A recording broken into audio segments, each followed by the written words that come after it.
Ja hei, tänään me pyritään vastaamaan teille seuraaviin kysymyksiin tässä infotilaisuudessa.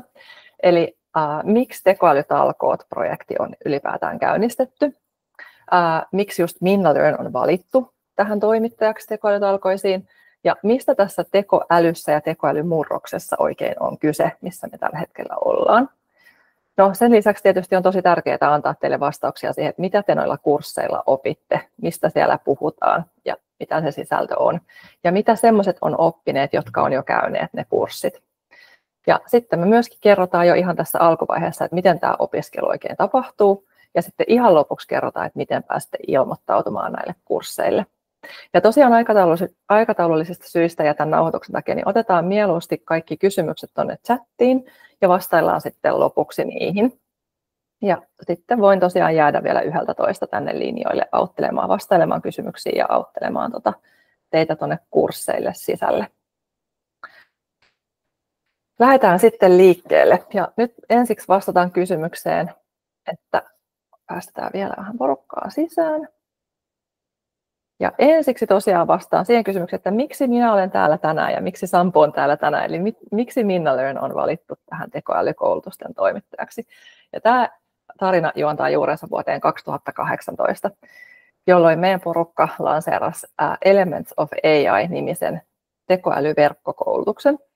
Ja siitä tuli aika nopeasti tosi suosittu ja itse asiassa se on tällä hetkellä globaali vientituote. Se on täysin verkossa suoritettava tekoälyn perusteiden koulutus, joka on viety moniin EU-maihin. Se on ainoa tekoälykoulutus, joka on käännetty kaikille virallisille EU-kielille. Ja se on tosi suosittu, sillä on kansainvälisesti jo yli 1,5 miljoonaa käyttäjää ja ovat pääosin erittäin tyytyväisiä. No, mutta se vaatii vähän sinnikkyyttä käydä tämmöinen täysin itsenäisesti, tämmöinen täysin verkossa toteutettava koulutus. Ja me ollaan huomattu, että se jää sitten joiltakin ehkä aina kesken. Just sen takia, että se vaatii semmoista itseohjautuvuutta ja vähän itsekuria. Ja siksi Minna Learn on kehittänyt semmoisen oppimismenetelmän, jossa yhdistetään tämän itsenäisen joustavan verkko-opiskelun lisäksi vertaisoppimista, eli ryhmätapaamisia siihen oppimisprosessiin. Ja näiden kahden oppimistavan yhdistelmä lisää sitä motivaatiota ja parantaa niitä oppimistuloksia. Eli me ollaan otettu ikään kuin parhaat puolet molemmista. Ja niinpä tässä tekoälytalkoidenkin koulutuksissa, niin se miten tämä tapahtuu, niin on käytännössä ohjattua vertaisoppimista ja sitten sitä itsenäistä opiskelua. Ja tämä liittyy siis myös siihen oppimisen murrokseen, mikä on tällä hetkellä käynnissä. Eli on huomattu yleisesti, että tiedon kaataminen kenenkään päähän ei kanna kovin pitkälle. Oikeastaan parempi tapa oppia on sellainen, että oppii itse aktiivisesti selvittämään asioita. Ja niin kuin varmaan tiedätte, niin paras tapa oppia usein on se, että joutuu opettamaan toiselle sitä asiaa. Ja niinpä näissä ryhmätapaamisissa niin ohjaaja osaa tukea teitä oppijoita, mutta ei varsinaisesti kerro vastauksia. Siellä ei ole sitä asiantuntijaa antamassa valmiiksi pureskeltuna kaikkea. Ne asiantuntijat on kirjoittanut nämä itsenäisesti opiskeltavat materiaalit, eli te saatte hyvin laadukasta tietoa sieltä. Ja sitten te pääsette tosiaan ryhmätapaamisessa syventämään sitä, mitä te olette lukemalla oppineet. No sitten se kolmas asia, mitä tällä kurssilla tehdään, miten opitaan, niin on se omaan työhön tosi tiiviisti liittyvä harjoitustyö, mikä tehdään jokaisen kurssin päätteeksi. Ja siinä kannattaa tosiaan hyödyntää sitä näkökulmaa, että miten saan parhaiten tämän nivottua nyt omaan työtehtävään ja omalle työpaikalle, niin että se hyödyttää siellä. Jokainen kurssi on noin 27 opiskelutyötuntia. Me ihmiset ollaan erilaisia oppijoita, joten meillä menee siinä vähän eri aika, mutta se on noin 1 opintopiste sellaisille, jotka on tuolla oppilaitosmaailmassa ollut. Ja 1 kurssimatka kestää noin 4-5 viikkoa. Eli siitä, kun te aloitatte kurssin, siihen kun te olette saaneet sen valmiiksi, on mennyt semmoinen noin kuukausi.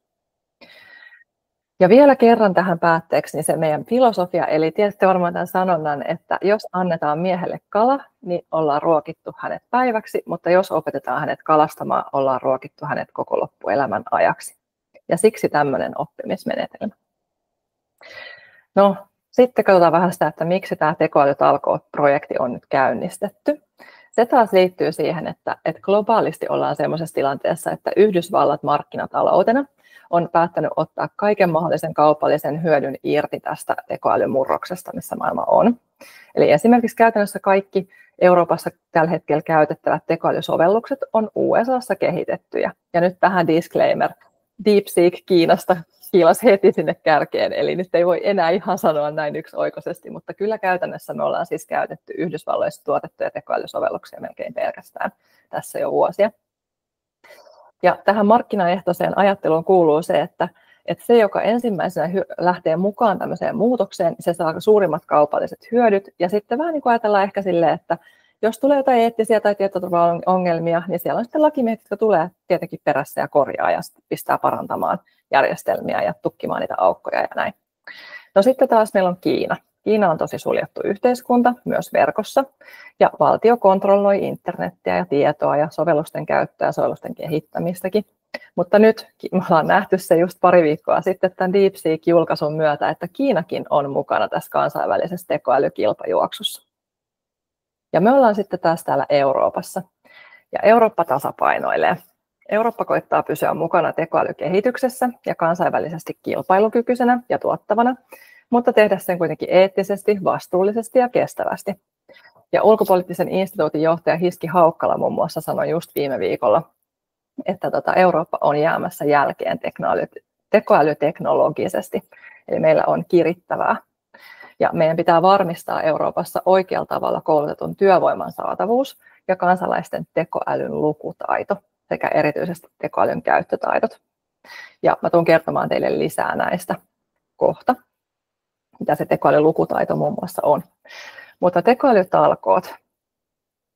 Sen takia, mitä just kerroin, niin EU on myöntänyt nyt Suomelle ison elpymisrahastostaan ison määrän tukea tiettyjen toimialojen kouluttamiseksi tekoälyyn ja hyödyntämiseen. Ja tätä rahoitusta koordinoi Suomessa JOTPA, eli jatkuvan oppimisen ja työllisyyden palvelukeskus. Ja JOTPA on kartoittanut tekoälyn käyttöönottoa eri toimialoilla Suomessa ja määritellyt nimenomaan just nämä 5 toimialaa, joita te täällä tänään edustatte, niin semmoisiksi, joille tämä tuki kohdistetaan tekoälyn käyttöönotossa. Ja koska nimenomaan nämä toimialat on havaittu, että tarvitsee eniten sitä työntövoimaa ja vauhdittamista tekoälyn hyödyntämisessä.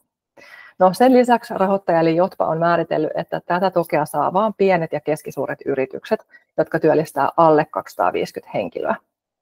Ja tämä nimenomaan siksi, että isoilla yrityksillä on tosi suuri insentiivi käyttää rahaa siihen, että he ottaa tekoälyn nopeasti käyttöön just taloudellisista syistä. Ja heillä on myös niin kuin siellä resurssit kouluttaa oma henkilöstö ja hyödyntää sitten liiketoiminnassaan sitä tekoälyhyötyä. No sitten katsotaan vähän sitä, että mistä tässä tekoälymurroksessa on kyse. Ja nyt ihan ekana sanon, että tämä analogia tässä on lainattu aivotutkija Katri Saarikiveltä, koska en ole kuullut parempaa selitystä siitä, mistä on kyse kuin hänen tämä hyvin yksinkertainen vertauksensa.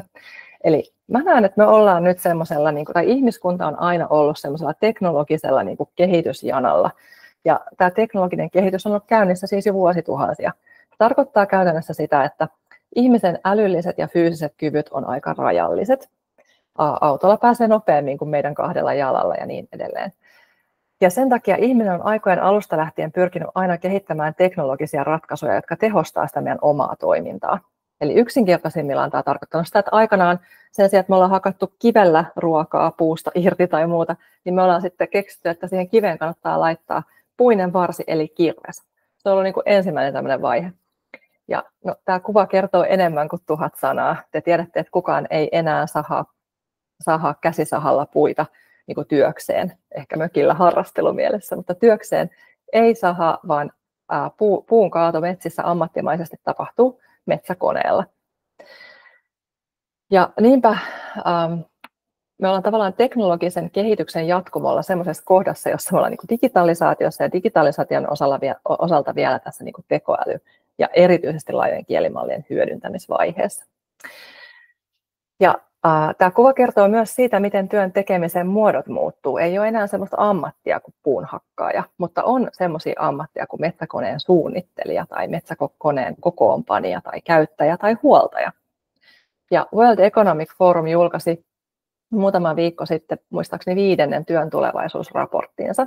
Ja siinä he kertoo, että työmarkkinoiden muutos on tällä hetkellä erittäin nopeaa. Seuraavan 5 vuoden aikana joka 5. työpaikka muuttuu täysin erilaiseksi. Vuoteen 2030 mennessä he arvioi, että syntyy 170 miljoonaa täysin uudenlaista työpaikkaa. ja poistuu noin 92 miljoonaa nykyistä työpaikkaa. Eli tämän heidän arvion mukaan tämän tekoälymurroksen nettovaikutus on plus 80 miljoonaa työpaikkaa seuraavan 5 vuoden aikana. Mutta ne on työpaikkoja, nämä uudet työpaikat on sellaisia työpaikkoja, joissa tarvitaan täysin erilaisia taitoja ja erilaista osaamista kuin poistuvissa työpaikoissa. Ja tämän takia EU nimenomaan haluaa vauhdittaa tätä meidän osaamista. No, mitä se tekoäly sitten on? Ehkä olisi parempi puhua tukiälystä ja kerron kohta miksi. No, ensinnäkin tekoäly ei ole myöskään enää ihan uusi asia. Sitä on ollut käytössä jo eri muodoissaan kymmeniä vuosia.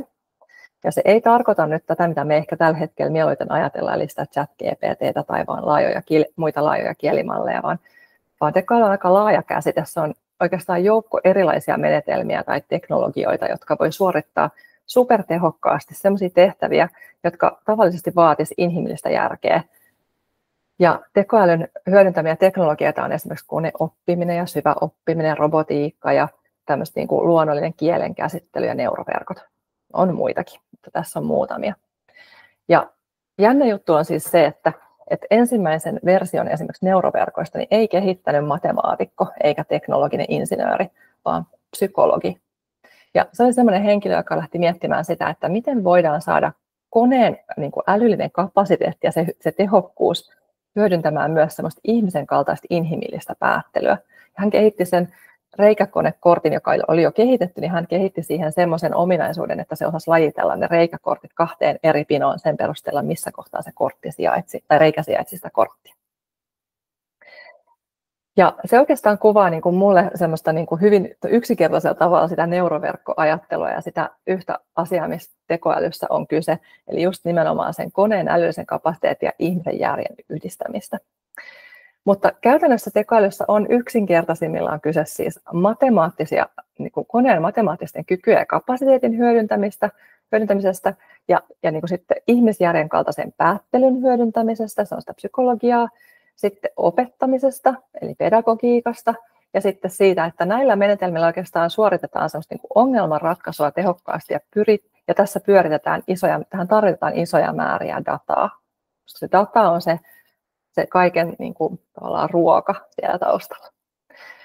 Ja se, mitä me ihmiset monesti ei ajatella, on se, että joka kerta, kun me tuotetaan internettiin jotain, kun me touhutaan siellä jotain, niin me itse asiassa saatetaan tuottaa just sitä dataa, mitä se tekoäly sitten hyödyntää, kun se taas tuottaa meille vastauksia. Ja niinpä oikeastaan me itse koko ajan, tiedetään me ja halutaan me tai ei, niin me opetetaan sitä tekoälyä. Ja sitä täytyy opettaa. Ja totta kai voitte kuvitella, että onko järkevämpää opettaa sitä tiedostaen vai tietämättään. Ja oikeastaan se vielä, minkä haluan sanoa tässä kohtaa, on se, että me eletään sellaisessa vaiheessa tätä maailmaa, jossa on enemmän informaatiovaikuttamista ja tietotulvaa kuin koskaan aikaisemmin. Ja sen takia on tärkeää ymmärtää, mitä kaikkea tekoälyllä voidaan tuottaa ja mikä kaikki voi olla tekoälyllä tuotettua materiaalia, mihin se pystyy ja miten se toimii. Ja nyt siitä tekoälyn lukutaidosta. Eli se tarkoittaa, että meillä on perusymmärrys ja tieto siitä tekoälystä, mutta myös sen eettisestä käytöstä ja sen vaikutuksista yhteiskuntaan. Ja tässä projektissa tietysti vaikutuksista teidän omaan toimialaan. Ja sitten myöskin tekoälyn luotettavuus ja tekoälyn rajoitteet liittyy tähän ja ymmärrys siitä. Eli tekoäly auttaa meitä tekemään tietoisempia päätöksiä sen kanssa toimimisesta. Tai siis tämä tekoälyn lukutaito auttaa meitä tekemään tietoisempia päätöksiä tekoälyn kanssa toimimisesta. No sitten tekoälytalkoot. Tämä on tämmöinen 4 kurssin kokonaisuus. Ylärivissä on 2, jotka ehdottomasti suosittelisin kaikkia tekemään. Tekoälyn perusteet työelämään, juuri sitä tekoälyn lukutaitoa ja sitä semmoista niitä teknologioita, miten se toimii, mihin se pystyy ja niin edelleen. Ja sitten tekoälytyökalut työn tehostajina vastaa tähän tämän hetken kuumimpaan kysyntään, eli niihin laajojen kielimallien chat-GPT:n, Copilotin ja DeepSeekin ja näiden käyttöön. No sitten semmoisille, jotka on erityisen kiinnostuneita datasta esimerkiksi, suosittelen totta kai näitä alempia kursseja, siis datataloutta, tiedolla johtamista. Ja sitten jos olisin semmoisessa tilanteessa, missä tarvitsisi saada muutosta liikkeelle tai haluaisin vauhdittaa jotenkin sitä omaakin muutosta, niin kävisin ehdottomasti tuon ketterien menetelmien muutoskurssi. Näistä saa tehdä siis niin monta kuin haluaa ja siinä järjestyksessä kun haluaa, mutta suosittelen ennemmin aloittamaan tuolta ylärivistä ja sitten jatkamaan alariviin. Ja nyt katsotaan sitten vähän tarkemmin näitä jokaista kurssia ja sisältöä, mitä siellä on. Ensimmäisenä aloitetaan tuosta tekoälyn perusteet, jonka nimi voisi yhtä hyvin olla tekoälyn teknologiset perusteet ja lukutaito esimerkiksi. No siinä oleelliset sisällöt on, että mitä se tekoäly on, just sitä koneoppimista, neuroverkkoja, tekoälyn vaikutuksia. Ja tämä kurssi nimenomaan kasvattaa sitä tekoälyn lukutaitoa ja muuttaa meidän ajattelua tekoälyn suhteen. Poistaa sitä tekoälyyn liittyvää pelkoa, lisää tietoa ja auttaa tunnistamaan, mitä kaikkea sillä voi tehdä.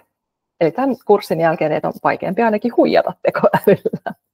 Ja parhaimmillaan tämä kurssi on innostanut tämän kävijöitä jo aloittamaan sen tekoälyn käyttöönoton, eli menemään sinne ChatGPT:hen.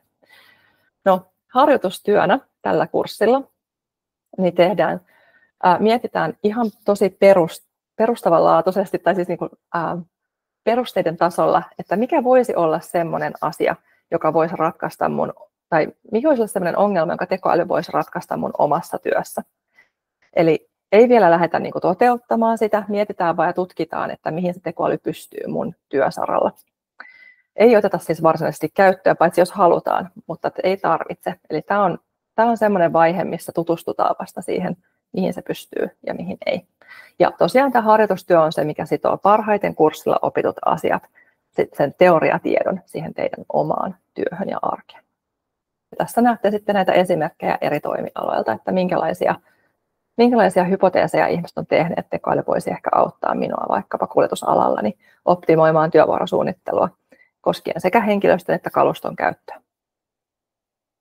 Ja sitten yhtä arvokas lopputulos on se, että jos todetaan, että tekoäly ei vielä pysty tähän, tai pystyy ehkä, mutta maksullisilla sovelluksilla tai näin, niin kaikki on arvokasta. No sitten tekoälytyökalut työn tehostajina. Tämän hetken kuumin tekoälyaihe, niin kuin sanoin, laajat kielimallit. No mitä ne sitten oikeastaan on, mistä siinä on kyse? No laaja tai suuri kielimalli on sellainen teknologia, joka on koulutettu todella suurella datamassalla tuottamaan vastauksia tilastollisen mallin pohjalta. Eli se siis laskee todennäköisyyksiä, se ennustaa, mikä voisi olla paras ja sopivin vastaus. Ja se juttu tässä on se, että se luo nämä vastaukset sen perusteella, mitä me ihmiset ollaan tuotettu sinne internettiin. Ja se tarkoittaa sitä, että se tekee myös virheitä. Ja oikeastaan tekoälyä parempi termi mun mielestä olisi tukiäly. Jotkut asiantuntijat on tästä vähän samaa mieltä. Että otetaan esimerkiksi vaikka lääkärin ammatti. Kuka luottaisi koneelle päätöksen tekemisen ihmisen elämästä tai kuolemasta? En minä ainakaan, eikä moni muukaan ihminen vielä tällä hetkellä. Mutta toisaalta, onko se lääkäri parempi tekemään sen päätöksen ihmisen elämästä ja kuolemasta, jos se on sparrannut ensin tämän tukiälyn, tekoälyn kanssa ja saanut parhaan mahdollisen tiedon sen päätöksenteon tueksi? Ja paras yhdistelmä onkin se, että se lääkäri käyttää sitä tekoälyä sparrailukumppanina ja etsii tehokkaasti tarvittavat tiedot. Eli ihminen ja kone yhdessä. Ja Katri Saarikivi, taas lempi aivotutkijani, on tehnyt ChatGPT:lle toisen järkitestin. Eli tavallaan niin kuin just se ChatGPT:n äly, niin pystyykö se kuinka järkevään ajatteluun. Ja Katri Saarikivi kysyi ChatGPT:ltä taikauskosta. Ja lopputuloksena siis, että ne asiat, missä suurin osa ihmisistä on taikauskoisia, on samoja asioita, missä ChatGPT on taikauskoisia. Se heijastelee siis täysin siinä mielessä meidän ihmiskunnan ajattelua. Eli koneella on enemmän älyä kuin ihmisellä on enemmän järkeä kuin koneella, ja miten nämä sitten eroaa toisistaan? No se järki on se, mikä auttaa meitä suuntaamaan sen älyn siihen, mikä on tärkeää, ja tekemään ne viime kädessä ne inhimilliset nyanssipäätökset ja muut. Tämän kurssin keskeisiä sisältöjä on tutustua tietysti siihen laajan kielimalliin, mitä ne tekoälytyökalut on. Ja sitten myös käsitellään niitä eettisiä rajoitteita. Eli juuri se, jos me ollaan tuotettu tuonne internettiin vaikka jotain syrjivää materiaalia pääosin, niin silloin se laaja kielimallikin tuottaa meille samalla tavalla syrjivää lopputulosta, kun me kysytään siltä asioita. Ja sitten myöskin tässä kurssilla niin keskitytään pikkasen siihen, että miten tämä laaja kielimallin käyttö ja vahva tuleminen työelämään niin voi vaikuttaa myös työn tulevaisuuteen. Harjoitustyönä tehdään kokeilu siitä, että miten kielimallipohjainen työkalu voisi tehostaa niitä omia tehtäviä. Eli nyt mennään sitten jo tosi konkretiaan. Ja tässä mietitään sitten semmoisia asioita myös, että miten sitä, tai pääsette miettimään myös sitä, että miten sitä kielimallia kannattaa promptata ja testailemaan vähän erilaisia, että riittääkö omat kehotustaidot jo siihen parhaaseen mahdolliseen lopputulokseen ja miten niitä kannattaa vielä sitten parantaa. Ja tässä taas erilaisia esimerkkejä eri toimialoilta, että mitä jo kurssin käyneet on tehneet harjoitustyönään. Ja nämä on sellaisia, mihin me ollaan saatu lupa julkaista, että ei tietenkään anneta esimerkkejä, mitä ei saa näyttää muille. No sitten, mistä on kyse tässä tekoälyn tuomassa muutoksessa? Ja miten siihen pääsee käsiksi? Monella työpaikalla on sellainen tilanne, että ihmiset vähän vastustaa, koska tutkimusten mukaan tekoäly herättää siis tunteita, paljon tunteita, negatiivisia tunteita, niin kuin vastustusta, pelkoa, ärtymystä, huolta. Myös positiivisia tunteita, innokkuutta, toiveikkuutta, uteliaisuutta. Ja sitten joskus nämä negatiiviset tunteet saattaa muodostua esteeksi sille muutokselle ja sen tekoälyn käyttöönotolle. No, me tiedetään, että työelämässä se, mitä ihmiset eniten kaipaa, niin on autonomiaa. Tunnetta siitä, että on mahdollisuus vaikuttaa siihen omaan työhön. Ja sitten tietysti tarpeeksi tietoa tehdä päätöksiä siitä omasta työstä. Ja ketterien menetelmien periaatteet huomioi just nämä perustarpeet muutoksen käynnistämisessä ja aikaansaamisessa tosi hyvin. Ja sen takia me ollaan valittu nimenomaan ketterät menetelmät tähän, miten sitä tekoälymuutosta saa alulle ja edistettyä. Ja niitä ketterien menetelmien periaatteita, mitä tulette oppimaan tässäkin, niin on muun muassa, että yksilö on oikeastaan tärkeämpi kuin se menetelmä tai työkalu, millä tehdään. Avoin viestintä ja vuorovaikutus on tosi tärkeää nimenomaan tiedon saamiseksi. Tiimissä on voimaa, yhteistyöllä tapahtuu niitä asioita ja sitten semmoinen jatkuvan kehittymisen ajatusmalli, semmoinen niin kuin oppiminen matalan kynnyksen kokeilujen kautta on oikeastaan se, miten sitä sitten tehdään parhaiten. Ja itse, jos olisin edelleen esihenkilö tai johtaja-asemassa, niin erityisesti kävisin tämän kurssin. Ja olen aikanaan käynyt siis oman tiimini kanssa ja oli kyllä hyvä. Teki tosi suuren muutoksen meillä liiketoiminnan kannalta ja sen vaikutukset näkyy kuulemma edelleen. Keskeisiä sisältöjä on tietysti sitten nämä ketterien menetelmien periaatteet ja mitä just äsken tässä luettelin. Ja tässä näette vähän sitten tuommoisia palautteita kurssin käyneiltä, että mitä hyötyä tästä on. Tämä on se kurssi, mistä ehkä suorimmin meille näkynyt, että näitä viedään suoraan käytäntöön, näitä harjoitustyön aiheita. Viedään suoraan johtoryhmään ja otetaan niin kuin, tavallaan, että nämä on ne, millä sitä muutosta saa alettua edistää siellä omassa työssä ja työpaikalla. Ja harjoitustyönä tällä kurssilla tehdään suunnitelma siitä, että mikä se oman organisaation tai oman työn tekoälymuutos voisi olla. Ja tässä myös muutamia esimerkkejä sitten niistä, mitä muutoksena on voitu toteuttaa. No sitten on tulossa vielä tämä 4. kurssi. Se ei ole vielä saatavilla, se tulee piakkoin. Ja ensimmäiset ryhmät alkaa maaliskuussa. Kurssin nimi Tiedolla johtaminen ja datatalous liittyy siihen, että kaikki mitä tekoäly tekee pohjautuu dataan, kuten olen jo aikaisemmin maininnut.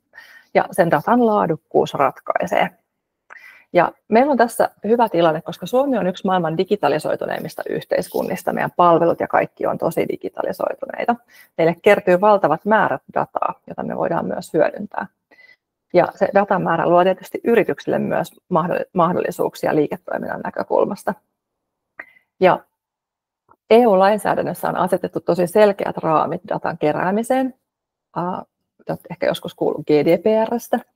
Ja ne säännöt käydään myös tällä kurssilla läpi. Eli että on tavallaan se kehikko, että missä puitteissa voidaan kerätä sitä dataa, sitten kerrotaan, miten sitä voidaan hyödyntää ja miten sitä saadaan niin kuin liiketoiminnallisesti vielä hyötyä. Ja tämä on peruskurssi, jos käytätte jo sujuvasti Power BI:tä tai olette muuten data-asiantuntijoita, niin sitten ei ehkä tälle kurssille välttämättä kannata tulla, mutta jos vähänkään on kiinnostaa semmoinen, että miten voisin alkaa hyödyntämään dataa paremmin, niin ilman muuta kannattaa käydä. Tämä on hyvä johdanto, jos haluaa kehittää omaa päätöksentekoa tai johtamistaan analysoituun tietoon perustuvaksi, eli tiedolla johtamisen suuntaan. Tässä oli tämä kurssisisältöpaketti, ja nyt sitten katsotaan vielä lopuksi, että miten ilmoittaudutaan näille kursseille. Se tapahtuu tuolta tekoälytalkoot.fi-sivustolta. Ja siellä mennään tuonne kurssit-kohtaan. Ja kun te olette siellä kurssisivulla, valitsette sieltä tosiaan mielellään ensiksi jommankumman ylärivin kursseista. Voi toki aloittaa noista alemmistakin, varsinkin jos on jo niin kuin tekoälyssä sisällä. Ja sitten klikkaatte tutustu ja ilmoittaudu painiketta, niin pääsette sen kurssin sisältösivuun.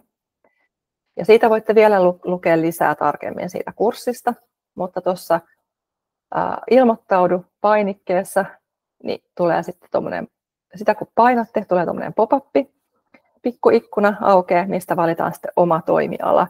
Ja se tehdään sen takia, että kun se on valittu, niin sitten päästään siihen oman toimialan kurssikalenteriin. Eli siellä yläreunassa lukee tosiaan vielä se toimiala ja sitten mikä kurssi on kyseessä. Ja siitä lähtevät seuraavat aloitukset. No sitten kun valitsette ensinnäkin, että oletteko menossa päiväryhmään, eli suoritatteko virka-aikana niitä tapaamisia vai iltaisin mieluummin, niin sitten kannattaa vielä klikata sen valitun ryhmän kohdalta, niin saa auki ne tarkemmat tiedot siitä ryhmästä. Ja meillä on tosiaan itseopiskelun lisäksi 3 tapaamista jokaisessa kurssissa. Ensimmäinen tapaaminen on aina se aloitustapaaminen, eli kick-off. Se kestää 1 tunnin ja sitten ne 2 jälkimmäistä tapaamista on mun mielestä se pihvi, missä sitten oikein pureskellaan näitä asioita. Laitetaan se harjoitustyö alulle ja esitellään sitä, saadaan siihen palautetta ja hyviä keskusteluita. Niin ne kestää aina 2,5 tuntia. Ja pidetään toki pieniä taukoja ja muuta, mutta että ne on sitten, päästään kunnolla syventymään niihin asioihin. Ja täältä pääsette näkemään ne aikataulut, niin kannattaa verrata omaan kalenteriin, koska niihin täytyy pääosaantoisesti osallistua. Jos sairastuu tai muuta, niin voi toki tehdä korvaavin tehtäviin sitten jonkun tapaamisen. Ja sitten lopuksi tuolta hae mukaan painikkeesta pääsette sitten täyttämään sitä varsinaista kurssi-ilmoittautumislomaketta. Tässä on 2 tosi tärkeää asiaa. Eli täytyy tarkistaa, että kirjoittaa oikean sähköpostin ja että käyttää sitä sähköpostia, jolla on hakenut sitä tekoälypassia. Muuten ei saa lupaa osallistua sille kurssille. Ja sitten täytyy myös klikata tuolta alhaalta toi täppä, että osallistun tekoälypassilla ilmaiseksi, koska minulle on myönnetty se tekoälypassi. Koska osa osallistujista tulee maksullisena, kun tämä ei tosiaan ole ilmaista kaikille.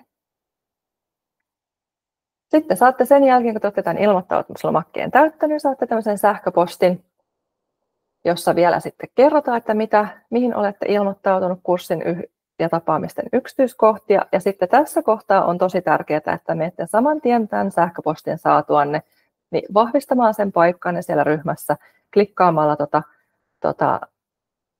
ohjelistan ensimmäisen kohdan linkkiä.